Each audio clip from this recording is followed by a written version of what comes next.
यह बात जमाना याद रखे, मजदूर है मजबूर नहीं। यह बात जमाना याद रखे, मजदूर है मजबूर नहीं।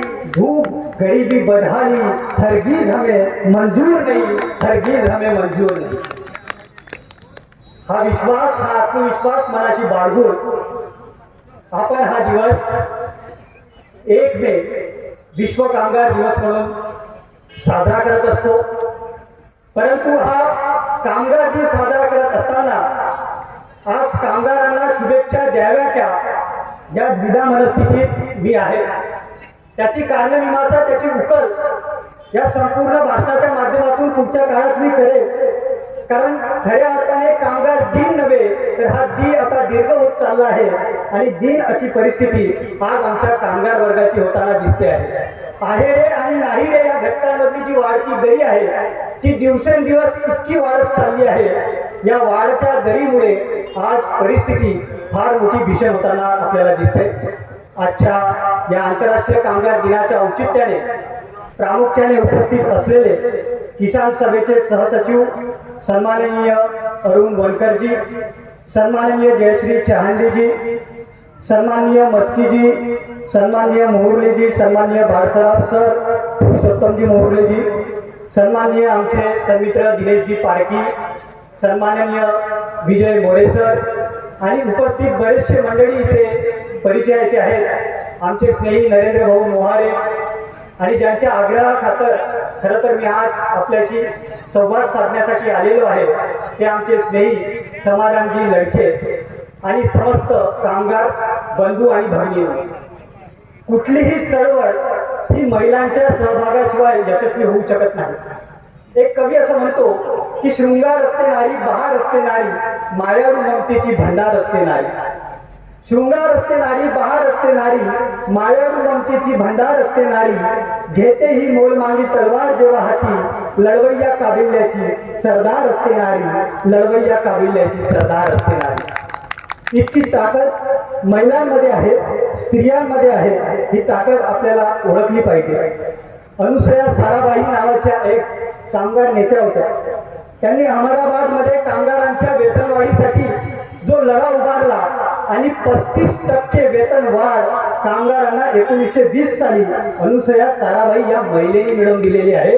त्यामुळे महिलेचं योगदान आपण कामगार चळवळीतलं विसरता कामा नये।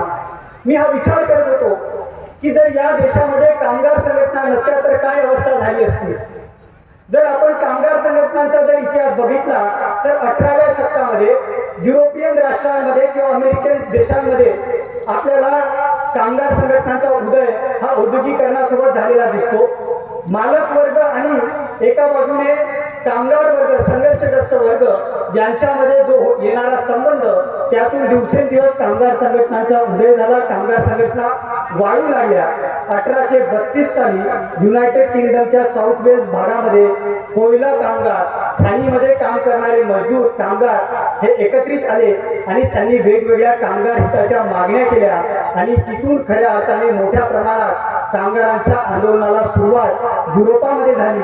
आणि हे कामगारांचे आंदोलन केवळ 8 तास नोकरी, केवळ आम्हाला मिनिमम वेजेस मिळावे इथपर्यंत मर्यादित नव्हते, तर फ्रेंचच्या राज्यक्रांतीच्या लढ्यामध्ये देखील अग्रणी भूमिका ही कामगारांनी घेतलेली आहे। नवे तर भारतीय स्वातंत्र्य लढ्याचं उदाहरण घ्या।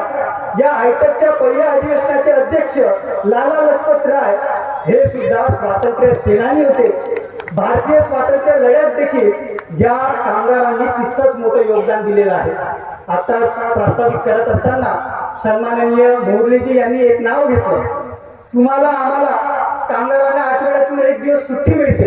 ती सुट्टी ज्या व्यक्तीमुळे मिळते ती व्यक्ती म्हणजे नारायणजी लोखंडे। 1890 साली त्यांनी जी हँडमिल मजदूर असोसिएशन मुंबईमध्ये सुरू केली आणि त्याच्या माध्यमातून मुंबईच्या रस्त्यावर 10,000 कामगार एकत्र आले आणि या 10,000 कामगारांच्या माध्यमातून प्रामुख्याने मागणी होऊ लागली की आम्ही कामगार दिवसाची रात्र करून काबड कष्ट करून मेहनत करत असतो, तासनतास आमचा घाम गाळत असतो, आम्हाला देखील सुट्टी भेटली पाहिजे। ज्याप्रमाणे मालक वर्ग सुट्टीमध्ये ऐशो आराम करतो तशाच पद्धतीने आम्हाला देखील आराम मिळाला पाहिजे। म्हणून ही मागणी त्यांनी रेटून धरली, लावून धरली। नवे तर ती मागणी यशस्वी देखील झाली। आणि इतकंच नव्हे तर दीनबंधू सारख्या त्यांच्या दैनिकामधून त्यांनी वारंवार कामगारांच्या प्रश्नांना वाचा फोडली. पुढच्या काळामध्ये मग कलकत्ता असेल, मद्रास असेल, अहमदाबाद असेल, मुंबई असेल, अशा वेगवेगळ्या भागांमध्ये कामगारांची आंदोलनं होऊ लागली. महात्मा गांधींनी देखील असहकार चळवळीच्या वेळी वेतनवाढीसाठी आणि वेगवेगळ्या कामगार हितांच्या मागणीसाठी अहमदाबादमध्ये त्या काळी 1916, 17, 18च्या त्या काळामध्ये आंदोलनं केली होती. एका संपामध्ये महात्मा गांधीजींचा सहभाग देखील त्या काळी राहिलेला होता. गिरणी कामगारांचं ते आंदोलन होतं. मग अशा वेगवेगळ्या आंदोलनातून एक राष्ट्रव्यापी कामगारांचा आवाज असला पाहिजे ही मागणी समोर येऊ लागली आणि त्याच मागणीच्या अनुषंगाने 31 ऑक्टोबर 1920ला आयटक या संघटनेची खऱ्या अर्थाने स्थापना झाली. आणि हा इतिहास आपण लक्षात याच्यासाठी ठेवला पाहिजे कारण कामगार संघटना नसत्या तर equal pay for equal work, minimum wages ही सगळी बाब आपण जी ऐकतो, न्यायिक आपल्याला आज कुठलाही अन्याय झाला तर न्यायाचे दरवाजे आपल्याला ठोठावता येतात. अशा प्रकारे कुठलेही मार्ग आपल्यासाठी उपलब्ध झाली नसतील. ट्रेड युनियनचा 1925चा जो कायदा आला आणि त्या कायद्याच्या माध्यमातून देशभर आता आपल्याला वेगवेगळ्या कामगार संघटना दिसू लागल्या. हे सुद्धा कामगार संघटनांचंच यश आहे. हे आपल्याला वारंवार आपल्या इतिहासाच्या दाखल्यांमधून अधोरेखित करत राहावं लागेल. कारण आपण जर आपला इतिहास विसरत गेलो तर आपण येणाऱ्या काळात इतिहास घडवू शकणार नाही. आणि या सगळ्या कामगार दिनाच्या औचित्याने एक नाव प्रकर्षाने आपण लक्षात ठेवलं पाहिजे. ते नाव म्हणजे डॉक्टर बाबासाहेब आंबेडकरांचं. डॉक्टर बाबासाहेब आंबेडकरांनी 1936 साली इंडिपेंडेंट लेबर ऑर्गनायझेशन स्वतंत्र मजदूर पक्षाची स्थापना केली. मग त्या स्वतंत्र मजदूर पक्षाची स्थापना करताना चिकरे, टिपणीस, दादासाहेब गायकवाड असे वेगवेगळे सहकारी त्यांच्यासोबत होते. आणि त्या स्वतंत्र मजदूर संघाची स्थापना करत असताना गडनवारजी त्यांनी 3 मूलभूत तत्व सांगितली होती. आणि ही 3 मूलभूत तत्व आजही तशाच पद्धतीने तंतोतंत लागू पडतात. ती 3 तत्व डॉक्टर बाबासाहेब आंबेडकर यांनी सांगितली. ती कोणती? तर ती पहिलं तत्व त्यांचं असं होतं की शेतकरी आणि कामगार यांच्या संघर्षातून जगभरातली साधन संपत्ती निर्माण झालेली आहे. नंबर 1. नंबर 2, या जगामध्ये केवळ आणि केवळ 2च वर्ग आहे. एक वर्ग म्हणजे रुलिंग क्लास, म्हणजे जो शासन करणारा आहे, आणि दुसरा वर्ग म्हणजे रूल्ड ओव्हर क्लास, म्हणजे ज्यांच्यावर शासन होतंय, तुम्ही आम्ही सामान्य नागरिक.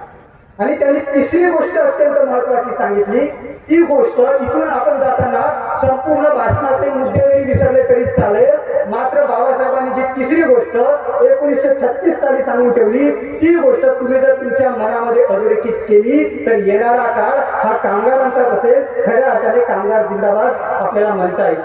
ती तिसरी गोष्ट अशी होती, बाबासाहेब म्हणतात की आपल्याला जे रूल्ड ओव्हर क्लास आहे त्यांना रुलिंग क्लास करावं लागेल. म्हणजेच काय, ज्यांच्यावर शासन होतंय त्यांना आता शासकवरती जमात व्हावं लागेल. जर कामगार जर शासकवरती जमात झाली तर कामगार हितांचं खऱ्या अर्थाने संरक्षण त्याच्या माध्यमातून होईल. परंतु आज आमच्या शेतकऱ्यांची असेल, कामगारांची असेल परिस्थिती काय, तर या देशामध्ये आज मी तुमच्यासोबत बोलत असताना दर अर्ध्या तासाला एका शेतकऱ्याचा मृत्यू होतो. ही शासनाची आकडेवारी आहे. ती सायनाथांनी वेगवेगळ्या लेखांमधून ते नमूद केलेली आहे. इतकंच नव्हे तर कामगारांच्या देखील मजबुरीने त्याला वेगवेगळ्या अन्यायाला सामोरं आपल्याला आज जावं लागतं. हे सगळं बघावं लागतं. आणि या अनुषंगाने बाबासाहेबांनी मग NN जोशी यांच्यासोबत मॅटर्निटी बेनिफिट ऍक्ट या महिलांसाठी तयार केला होता. मिनिमम वेजेस ऍक्ट जो आता आपण संपायला निघालेलो आहे, तो मिनिमम वेजेस ऍक्ट 1946 साली त्याचा मसुदा हा डॉक्टर बाबासाहेब आंबेडकरांनी लिहिलेला आहे आणि 1948 साली तो पारित झालेला आहे. आणि ही सगळ्या इतिहासाने ही सगळी मांडणी आपल्याला लक्षात घ्यावी लागेल. आणि या अनुषंगानेच मग जेव्हा आपल्या भारताच्या स्वातंत्र्य लढ्यामध्ये वेगवेगळ्या कामगारांनी सायमन कमिशन जेव्हा आलं, सायमन कमिशन, सायमन गोबॅक म्हणाला, लाला लजपतराय आणि सगळे कामगार त्यांचे सहकारी त्यांच्या सोबत उभे राहिले आणि स्वातंत्र्य लढ्यामध्ये प्रचंड मोठं योगदान कामगारांनी देखील दिलं. म्हणून भारताच्या संविधानाची निर्मिती होत असताना अनुच्छेद 14 मध्ये equality before law, equal protection of law आपण सांगितलं. अनुच्छेद 15 मध्ये जातीच्या नावावर, धर्माच्या नावावर, जन्मस्थानाच्या नावावर आपल्याला एकमेकांमध्ये भेदभाव करता येणार नाही सांगितलं. अनुच्छेद 21 मध्ये प्रत्येक व्यक्तीला सन्मानाने जीवन जगण्याचा अधिकार आपण बहाल करून टाकला. मात्र हे हक्क अधिकार असेच आले नाही, तर वर्षोनुवर्ष शेकडो वर्षांपासून फ्रेंच राज्यक्रांती असेल, कामगारांची वेगवेगळी आंदोलनं असेल, शेतकऱ्यांचा वेगवेगळा संघर्ष असेल, या सगळ्या मांडणीच्या माध्यमातून संविधानिक मूल्यांची मांडणी आणि संविधानामध्ये मूलभूत हक्क आले आपल्याला लक्षात घेतलं पाहिजे. मात्र हे मूलभूत हक्क आपल्याला मिळत असताना हक्कांसोबत कर्तव्य देखील येत असतात आणि हक्कांबाबतची जागरूकता नाही, कर्तव्याची तर दूरची गोष्ट. अशी संपूर्ण परिस्थिती अवतीभोवती आपल्याला दिसू लागली. हक्कांविषयीची जागरूकता नसल्यामुळेच आज आपली परिस्थिती ही कुठेतरी आपण मागे पडताना आपल्याला दिसतं. ऑक्सफॅम नावाची एक आंतरराष्ट्रीय संस्था आहे. एक अत्यंत महत्वाचा मुद्दा मी तुम्हाला सांगतो. ऑक्सफॅम नावाची एक आंतरराष्ट्रीय संस्था, त्यांनी 2023 साली एक अहवाल प्रकाशित केला. त्या अहवालाचं नाव होतं survival of the richest story of India. श्रीमंताचं जगणं, भारताची कहाणी, अशा नावाचा एक अहवाल ऑक्सफॅम नावाच्या संस्थेने 2023 साली पब्लिश केला, प्रकाशित केला. आणि त्या अहवालामध्ये भारताविषयी संशोधनात्मक मांडणी करत असताना त्यांनी त्या अहवालाची सुरुवात अशी केली आहे, when people will have nothing to eat, they will eat rich. जेव्हा लोकांना खाण्यासाठी काहीच राहणार नाही, तेव्हा लोक श्रीमंत लोकांना खातील. ही परिस्थिती उद्भवेल हे त्यांना का म्हणावं लागलं? याचं कारण असं आहे, 2019च्या आकडेवारीनुसार या देशामध्ये 19 कोटी लोकांना भूकमरीला सामोरे जावं लागलं. मग 2022 मध्ये जर आम्ही महासत्तेकडे वाटचाल करू लागलो, आम्ही जर विश्वगुरु व्हायला लागलो, तर ही संख्या कमी व्हायला पाहिजे होती. मात्र 2022 मध्ये ती संख्या 35 कोटी झाली, दुप्पट झाली. म्हणजे इतक्या मोठ्या प्रमाणात भूकमरीची प्रश्न गहन होत असताना ऑक्सफॅमचा अहवाल येतो आणि त्या अहवालामध्ये स्पष्ट नमूद केलेलं आहे, भारतातल्या श्रीमंत 1% लोकांकडे 30% लोकांची साधन संपत्ती आहे. 30% साधन संपत्ती आहे. भारतातल्या 3% लोकांकडे 40% साधन संपत्ती आहे. भारतातल्या 4% लोकांकडे 60% साधन संपत्ती आहे. मग इतकी मोठी साधन संपत्तीच्या बाबतीत जर असमानता असेल, इतकी मोठी जर दरी निर्माण होत असेल, मग आम्हाला 18व्या शतकातले कार्ल मार्क्स आठवतात. जे कार्ल मार्क्स म्हणाले की जर जगात भांडवलशाही व्यवस्था अस्तित्वात आली, तर या भांडवलशाही व्यवस्थेमध्ये श्रीमंत अधिक श्रीमंत होत जातील, गरीब अधिक गरीब होत जातील आणि या श्रीमंत आणि गरिबीच्या दरीमध्ये वेगवेगळे संघर्षाचे पडसाद उमटू लागतील. हे त्यांनी 18व्या शतकात सांगितलं. आणि हे सांगणाऱ्या कार्ल मार्क्सची जेव्हा अंत्यविधी होते, त्या अंत्यविधीला फक्त 11 लोक उपस्थित राहतात. तेव्हा लोकांना तो विचार पटू शकत नाही. मात्र नंतरच्या काळामध्ये वेगवेगळ्या राज्यक्रांतीमध्ये किंवा वेगवेगळ्या विचारांमध्ये तो विचार आपल्याला पुढे येऊ लागतो. आणि त्याच अनुषंगाने शेतकरी चळवळीच्या माध्यमातून जेव्हा ही मांडणी होते की जर इक्वल डिस्ट्रीब्युशन ऑफ वेल्थ जर झालं नाही, साधन संपत्तीचं जर इक्वल डिस्ट्रीब्युशन झालं नाही, तर शरद जोशींनी ही मांडणी केली होती की भारत आणि इंडिया अशा 2 अवस्था निर्माण होतील आणि त्या अवस्था आज आपल्याला निर्माण होताना दिसत आहे. मग ही सगळी परिस्थिती आपल्या अवतीभोवती आपण बघत असताना आपल्याला एक गोष्ट त्या ऑक्सफॅमच्या अहवालात जी नमूद केली आहे ती लक्षात घेतली पाहिजे. ऑक्सफॅमच्या अहवालात असं म्हटलेलं आहे की भारतातल्या 10 श्रीमंत लोकांवर, जे अतिश्रीमंत 10 लोक आहेत, त्या 10 श्रीमंत लोकांवर जर मोरेसर 5% टॅक्स जर आपण लावला, तर भारतातला एकही व्यक्ती, एकही मुलगा शाळाबाह्य राहणार नाही. ऑक्सफॅमचा संशोधनात्मक अहवाल आहे. ऑक्सफॅमच्या अहवालात हे देखील नमूद केलेलं आहे की भारतातले 1% श्रीमंत जे लोक आहेत त्यांच्यावर 3% जर आपण कर वाढवला, तर या देशातल्या कुपोषणाचा प्रश्न मोठ्या प्रमाणात संपू शकेल. 40,500 कोटींहून अधिक निधी त्याच्या माध्यमातून जमा होऊ शकेल, अशी संपूर्ण परिस्थिती आहे. आज आपण बघतो कोकोकोला, आपण माहिती आहे कोकोकोला आपण पित असतो. त्या कोकोकोलामध्ये 2012 साली किती रोजगार होतं? 1,50,000 लोक जवळपास. आणि त्याच कोकोकोलाने 2022 साली त्यांची आकडेवारी वर्कर समोर आली आणि 2022च्या आकडेवारीमध्ये कोकोकोलाचा बिझनेस प्रचंड मोठ्या प्रमाणात वाढलेला आहे. त्यांचे इंडस्ट्रीज वेगवेगळ्या देशांमध्ये निर्माण झालेले आहे. कंपनी वाढली, प्रॉफिट वाढली, असं असताना कामगारांची संख्या देखील वाढायला पाहिजे होती. मात्र त्यांच्याच दस्तऐवजानुसार जी आकडेवारी 2012ला 1,50,000 होती, ती आकडेवारी 2022ला 82,000 झालेली आहे. 50% कमी झालेली आहे. हिंदुस्थान युनिलिव्हर कंपनी आपल्याला माहिती आहे, 58,000 कोटींची ती कंपनी केवळ 21,000 लोकांना रोजगार देते. आणि दुसऱ्या बाजूने आपण महात्मा गांधीजींना काही लोक टीका करतात. त्याच महात्मा गांधीजींनी जो चरखा आणि हँडलूमचा व्यवसाय सांगितला, हँडलूमचा जो उद्योग सांगितला, त्या हँडलूमच्या उद्योगामध्ये केवळ 32,000 कोटीची गुंतवणूक आहे. म्हणजे हिंदुस्थान लिव्हरपेक्षा 50%हूनही कमी. आणि त्या हँडलूमच्या व्यवसायामध्ये रोजगार किती आपल्याला माहिती आहे? 70,650 कोटीहून हिंदुस्थान युनिलिव्हरपेक्षा जास्त. अशा पद्धतीने साधन संपत्तीचं केंद्रीकरण केवळ काही समूहांपर्यंत होऊ द्यायचं नसेल तर आपल्याला वेगवेगळ्या हक्कांविषयी देखील जागरूक व्हावं लागेल.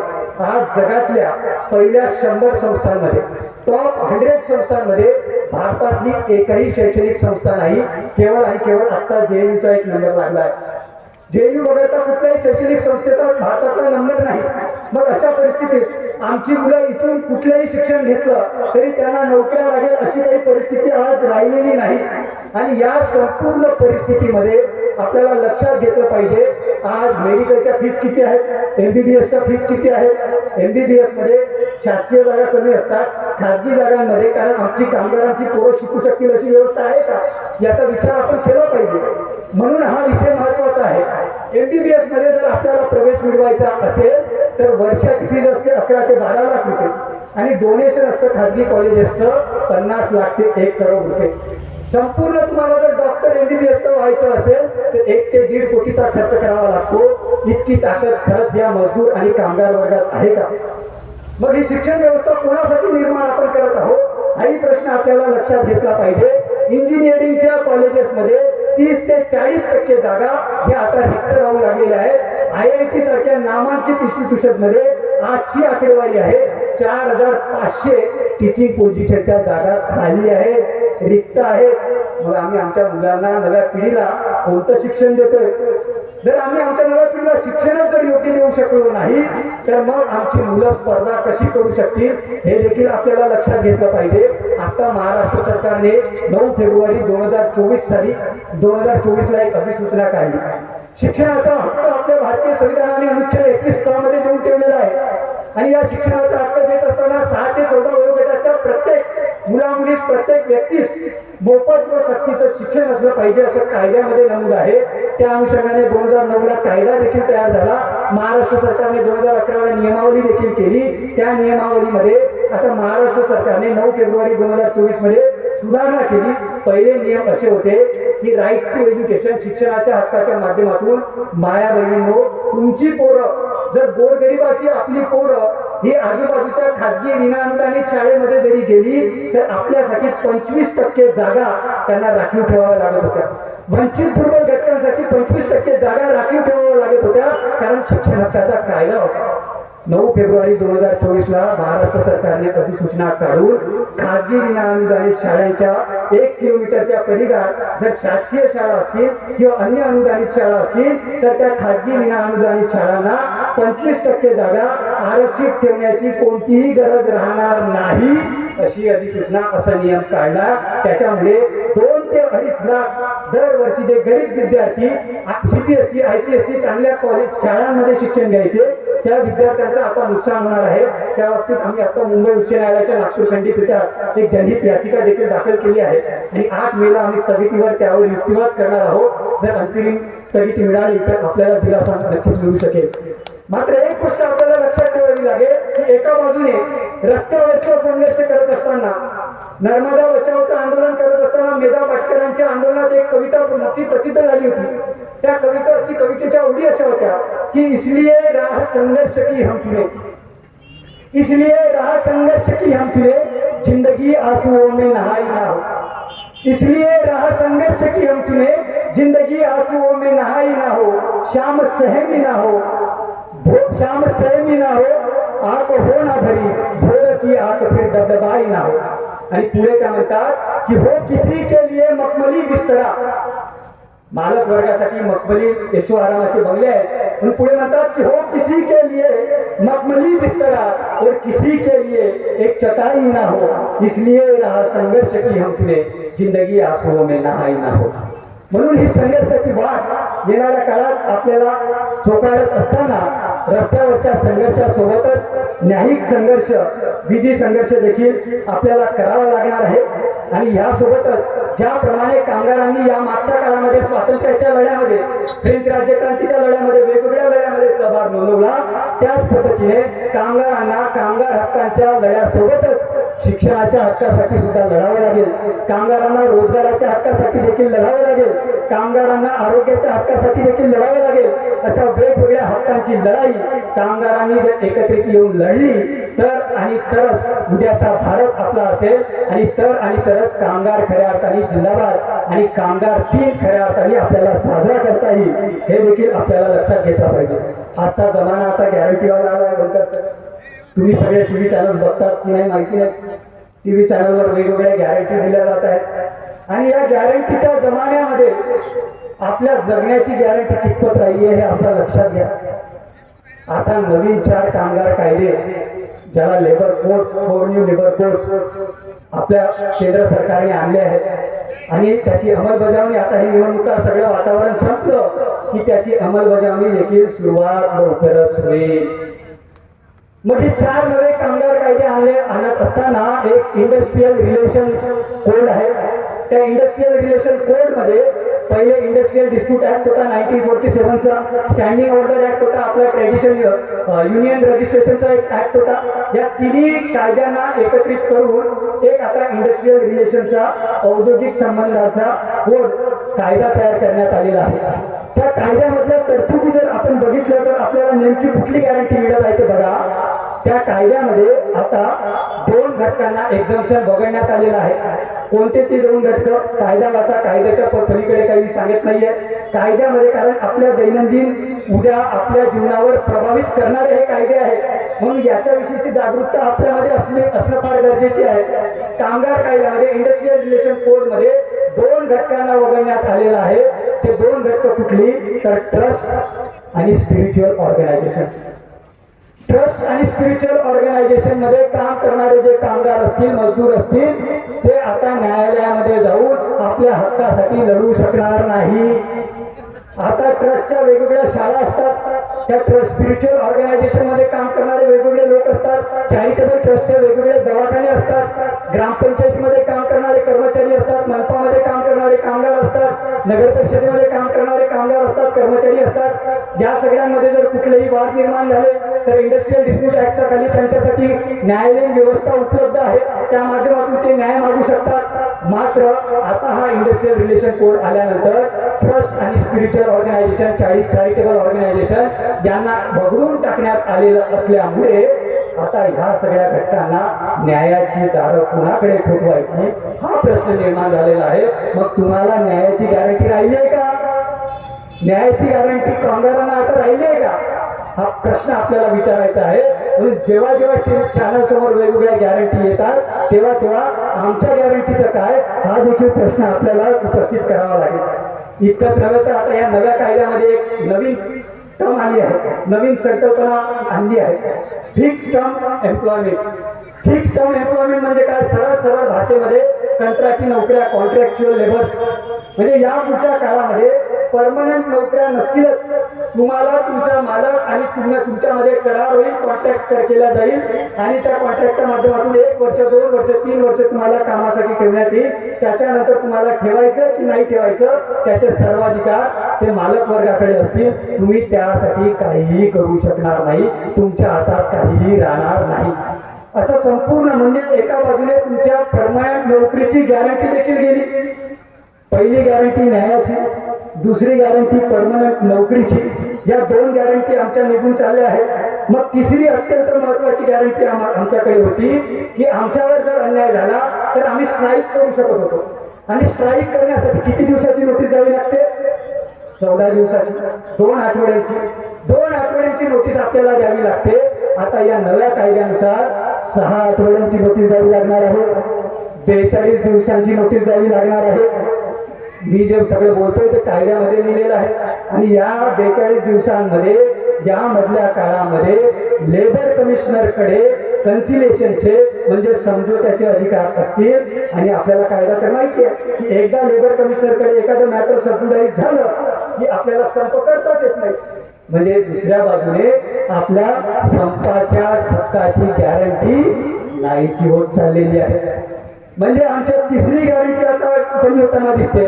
पहिले एखादी कंपनी जर बंद करायची असेल, एखादी इंडस्ट्री जर बंद करायची असेल, मायामाऊली तुमचे पोरं आता मजदुरी कामगार करायला पुढे जातील, त्यांना जर त्यांच्या मालकाला जर एखादी कंपनी यापूर्वी जर बंद करायची असेल तर 100 पेक्षा जास्त जर कामगार असतील तर आधी शासनाची परवानगी त्यांना घ्यावी लागत होती. आता हा आकडा 100 ऐवजी 300 केला आहे. मग 100 ऐवजी 300 केल्यामुळे जवळपास 90% इंडस्ट्री 90% आस्थापना यांना कायदाच लागू होणार नाही. म्हणजे त्यांना जर 300 पेक्षा कमी कामगार असतील आणि त्यांना जर उद्या वाटलं की आम्हाला आमची कंपनी बंद करून टाकायची आहे, आम्हाला आमची आस्थापना बंद करून टाकायची आहे, तर तो मालक कधीही त्याला वाटेल त्या पद्धतीने बंद करू शकेल. कुठलीही सामाजिक सुरक्षितता कामगारांकडे राहिलेली नाही. आमची सामाजिक सुरक्षिततेची गॅरंटी देखील नाहीशी झालेली आहे.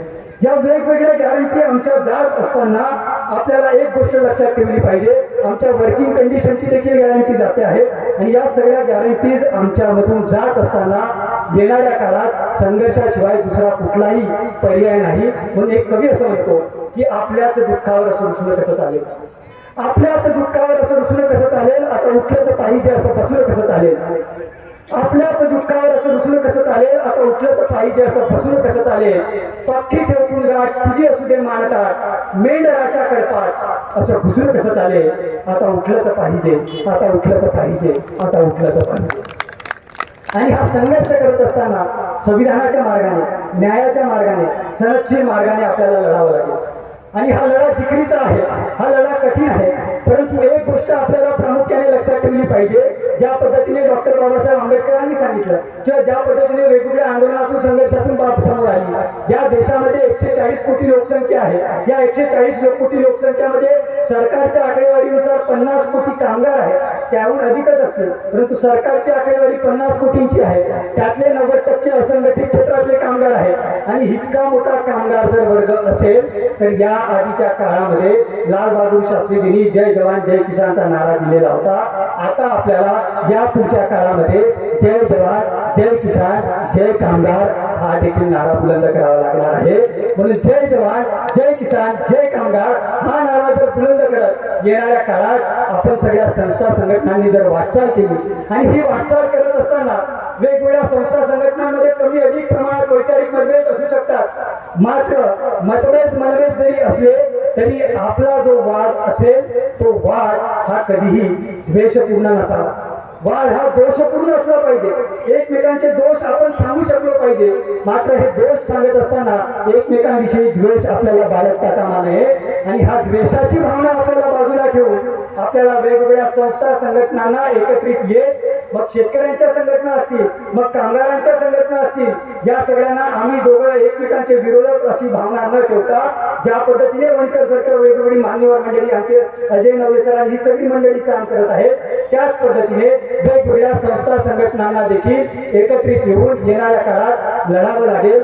आणि हा लढा देत असताना आपल्याला एक गोष्ट प्रामुख्याने लक्षात ठेवायची आहे, या संपूर्ण लढ्यामध्ये पुरुषांप्रमाणे स्त्रियांचा देखील सहभाग तितकाच महत्वाचा राहणार आहे. आणि स्त्रियांच्या सहभागाची जाणीव नक्कीच आहे. आपल्या सगळे कामगार संघटनातले जे नेतृत्व करणारी मंडळी आहे त्या सगळ्या मंडळींना येणाऱ्या काळात निश्चितच घ्यावी लागेल. आणि तुम्ही सगळे जागृत आहात आणि जागृतीच्या माध्यमातून, या कामगार दिनाच्या माध्यमातून, या प्रबोधनाच्या माध्यमातून आपण ह्या नव्या येणाऱ्या काळामध्ये आपली काय वाटचाल असली पाहिजे, काय दिशा असली पाहिजे, या अनुषंगाने विचार मंथन करण्यासाठी एकत्रित आलेलो आहोत. आणि हे एकत्रित असताना मी भाषणाच्या अगदी सुरुवातीलाच सांगितलं की तुम्हाला कामगार दिनाच्या शुभेच्छा द्याव्या की नाही या द्विधा मनस्थितीमध्ये मी आहे. मात्र तुम्ही जर जागृत झाला असाल आणि तुम्ही जर येणाऱ्या काळात लढण्यासाठी सज्ज जर झाला असाल तर निश्चितच तुम्हाला मी आज कामगार दिनाच्या भरभरून शुभेच्छा देतो. आणि तुम्ही जो संघर्ष करता त्या संघर्ष संघर्षाला सलाम करतो आणि इथेच थांबतो. जय हिंद, जय भारत, जय जवान, जय किसान, जय कामगार.